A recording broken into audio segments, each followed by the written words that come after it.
Bum bum bum bum. Mr. Stevie's toy tales.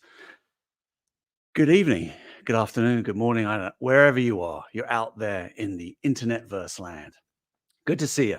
I'm keeping warm today. It is cold where I am. Real cold.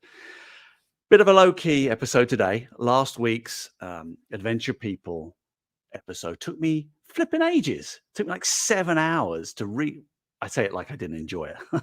I did enjoy it. Took me like 7 hours to research it and film it and edit it. Hey Ken, nice to see you. Ah, but this week I got a lot of things to do. I had to take my girls out driving today. They're learning to drive, and it's snowy and icy, so that was fun. But I've been a busy boy this weekend. I've been a busy boy this past week and the previous week as well. This whole last 2 weeks of just catching up with my new role at work has been amazing, but mentally and emotionally draining. But there you go. So we're going to have a little chat today. Who we got joining us? We got Lewis. Hey, and Jeff. Hey, man, how's it going? Good. Thanks for joining us. I'm seeing all these people pop up and I keep having to look over there. Oh, lots of people. Master Grey, Wookiee, Hero Collections. Nice to see you again. So I'm glad there's some people here because I'd like this to be a bit of a conversation. And I'm going to try my best to keep looking over there and looking back and pulling people up and comments and stuff. But let me give you a bit of a background. Let's start Alexa off first. So it's 10 minutes. Alexa, let's go live. We got 10 minutes. Let's see how far we get, shall we? So last week I was talking about Adventure People, and there was a comment made in the comments down there, which I'm not here to call them out. I actually don't mind it at all. But there was a little bit of a question. It was like, hey, Steve, you don't look old enough to be around when the Adventure People were first around. It's a bit disingenuous that you're claiming to have all these stories when in fact you're too young. And I was like, well, thank you very much for the compliment. I am 50, 51 in like 4 weeks. So I was around the first time. And I was thinking about it. And I was like, that's a really interesting topic, an interesting subject. It's like, does it matter if fans weren't around when the said brand, movie, story, IP, toy lines, whether it be Star Wars, Turtles, Action Man, Adventure People, does it matter that they weren't around when they were released? Are they somehow limited to the amount of enjoyment they can get from it? Now, don't get me wrong. If you were around when something was out, then you're the original OG, right? Yeah. Like I consider myself the original OG back in the day, in the late 70s, early 80s. But what should we do as a community about those people that want to enjoy something that they weren't around for when it first came out? should we should we kind of stiff arm them and go, "Well, hang on a minute, well there. Should we accept them, tolerate them, encourage them, welcome them, embrace them? I don't know. I kind of want to have that discussion. I'm seeing a lot of people joining, which is fantastic. So Sith Lord, Darth Wizzy Wizard, great name. I like that name. Paul. So I'll ask you for comments, and I forget because there's lots of you now, which is great. Start banging your ideas as I start talking. I'll try and zip back and kind of we'll have a discussion about it. So I was around for Star Wars, I was around for Adventure People, I was around for Smurfs and all this kind of stuff. Should it just be me, or should I welcome people who are younger, or not necessarily younger, maybe just newer and weren't around or weren't into it and they want to get into it? Or do I want to kind of say, well, no, hang on. Does it even matter? It's my story, it's my collection. I will just enjoy it as it is. And why bother about other people involved in it? Why bother about them and worrying about them? But also, why bother welcoming them? That's difficult to say. Welcoming them, or even embracing them, or encouraging them. I understand that we're all individual creatures and humans and animals, and we all kind of fundamentally we're selfish, right? And we just want to enjoy our own stuff, which is fine. But I've been thinking about it quite a lot. Maybe it's my mortality and getting older and hitting 50. That as we age, the community we're in, our core community, ages with us, right? Like I'm buying all this stuff until I die. I don't know about you. I hope you would. You're probably hardcore collectors like me, and you're right here, right now.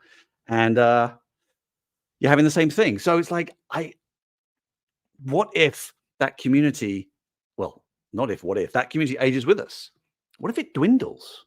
Because there are people older than me that are into the same things as me. What if they pass away? They die. Oh, that's a bit morose for a Sunday, but like, I want to be 80 and I want to be still enjoying my toys behind me, which I can, but I also want to be adding to them and participating in the story of those brands or those products.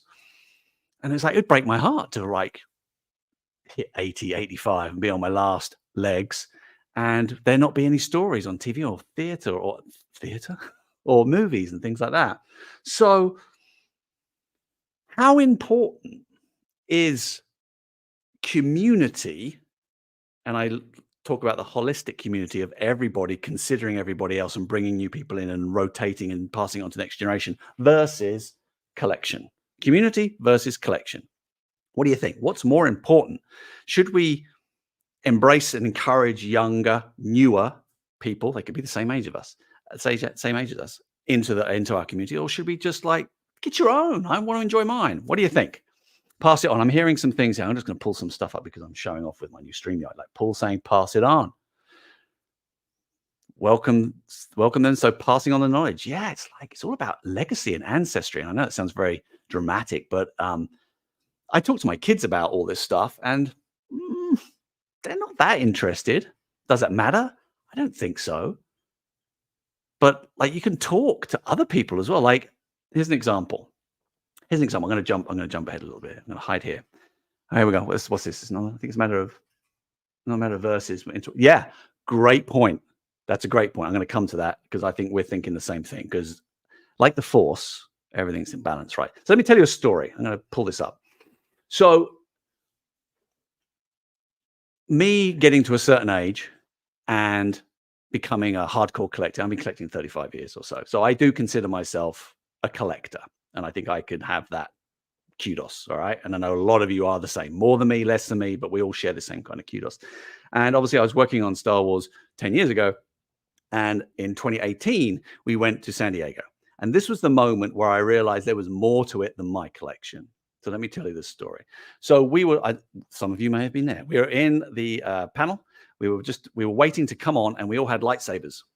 And we're all queuing up, waiting for the big, and I whispered, I think it was to Sam or Eric. I can't remember who it was. I was like, let's give these lightsabers away. No one's going to stop us. PR aren't going to stop us. It's fine. Let's just give them away. What are they going to do? They're going to fire us? No. And they're like, it's like $1,000, $2,000 worth of lightsabers. So we went out into the audience. We just gave them away. And I purposely said, make sure you give them to kids. I want kids to get excited. So we gave them to the kids. And within that panel, we were talking about the barge. This is in 2018. So barge was announced. Yes, our barge was announced in February 18. And it all been announced. And I think it funded by them. And there's a little lad.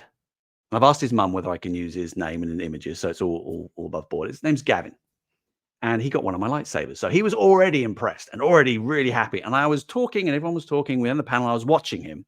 And he was so engaged and so excited because he got a free thing. And he was at his first, I think it was his first San Diego. He was with his mum.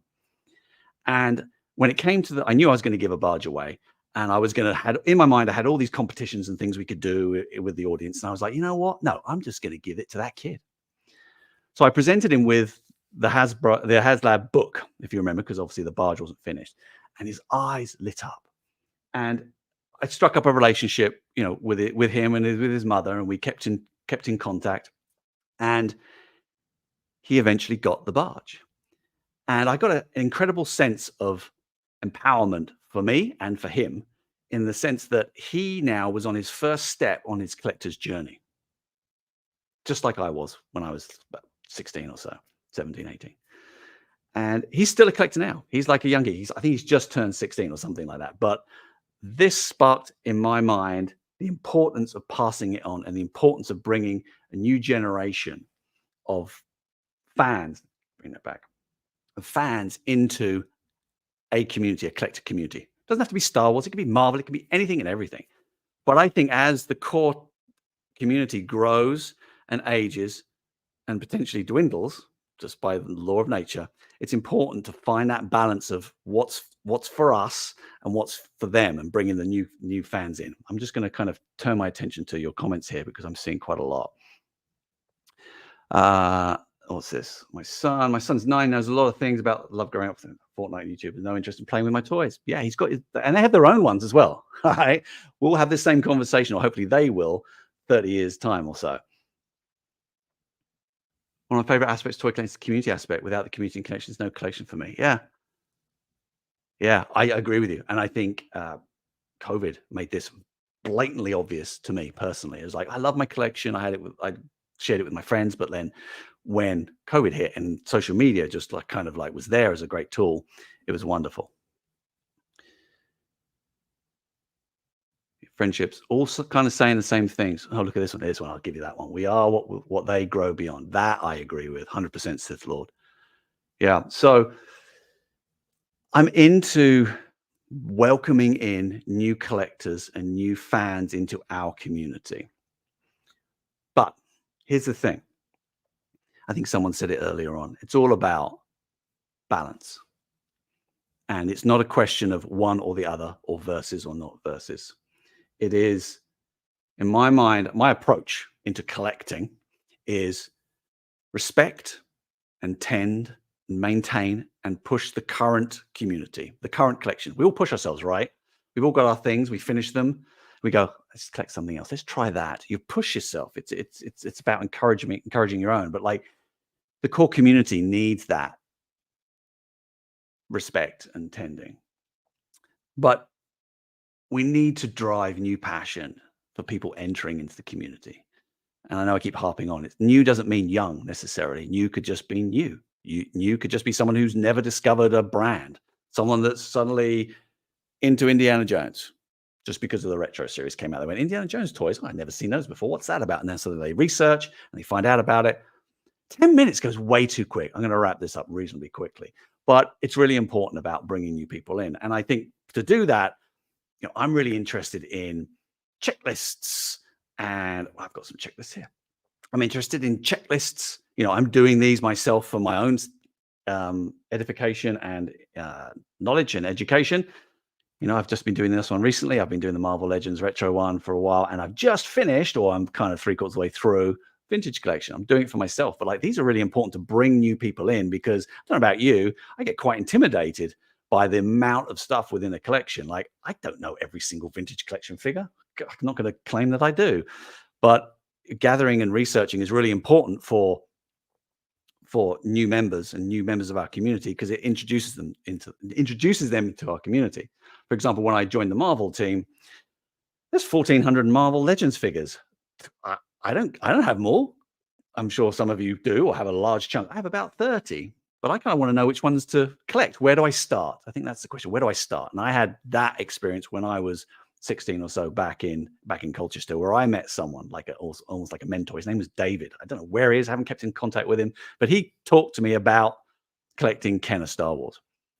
So it's really important. Resources, products and services. I think, checklist is one thing. I think the idea of little mini collections, and I've spoken about this before in episode 8, where we did it on Black Series, a little collection within a collection is really important. Just brings people in, hooks them in, and then allows them to discover the larger community. I liken it to the advice they give you when you buy a new goldfish. Stay with me on this one. You've got a big tank full of fish, and you buy a new fish. You put the fish in a little bag with some water, and then you put the bag in the water of the big tank, and you leave it, and it acclimatizes, and the temperature equals out. Because if you put the big little fish in the big tank straight away, it's going to die because it's just such a big change. So I think collections within collections, checklists and 101s and education, the community itself, and San Diego Comic-Con is a great example. All the cons are fabulous. I think organizations like the 501st spread the word about our communities. And I think that's important to bring in new community members because it's really, really important. I think the ability to have access to product that may have been and gone is really important. I was thinking back, I was watching another YouTube channel and they were talking about how, Kenner in 77 and 81 and 83, 80 and 83, you could always buy Farm Boy Luke on a different card back because they wanted to make sure that all the figures were still available throughout the run of the movies because there's no guarantee someone comes in on Star Wars and stays Star Wars, Empire and Jedi. I saw Star Wars when I was 5. I got one figure, but I wasn't really fanatic about it until Empire hit. That's when I was deep in and I went back and I bought some figures. And so this availability is kind of interesting as well. But again, it's about balance. You want to do it to a certain extent without overdoing it.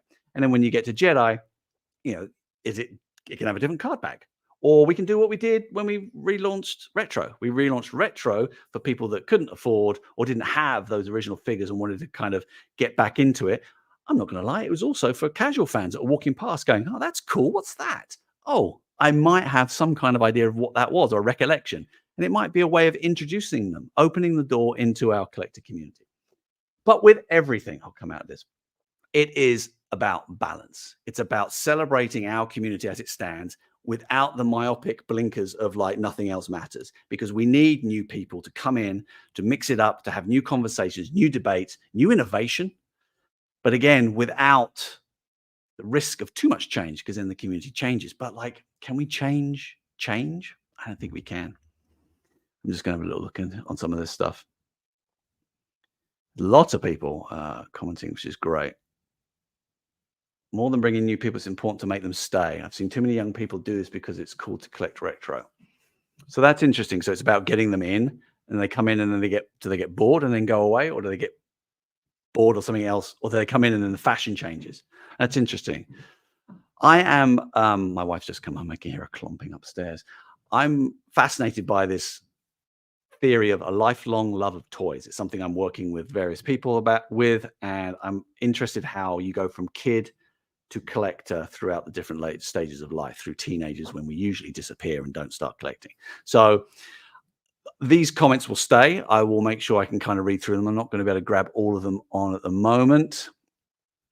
No, Left Coast Graphics 6-inch retro hammerhead is not confirmed. This is just my personal point of view, by the way. Yeah, this is not a corporate YouTube channel. This is me putting my ideas out personally. You know, I started collecting way before I worked for anybody.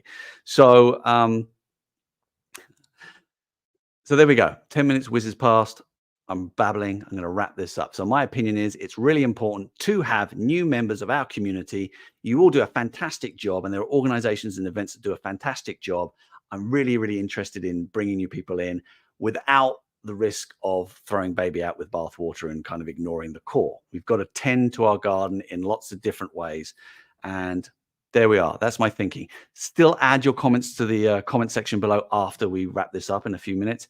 And I would love reading through it and kind of getting your point of view, because it helps me think and it helps me approach the opportunities that we've got coming down the pike. All right. Okay. Bugger off. Have a nice rest of the day. Have a good week, and I'll see you next week. I might, if I've got time, crack on and do another big episode all about Smurfs and Asterix. Anyway, all right. See ya.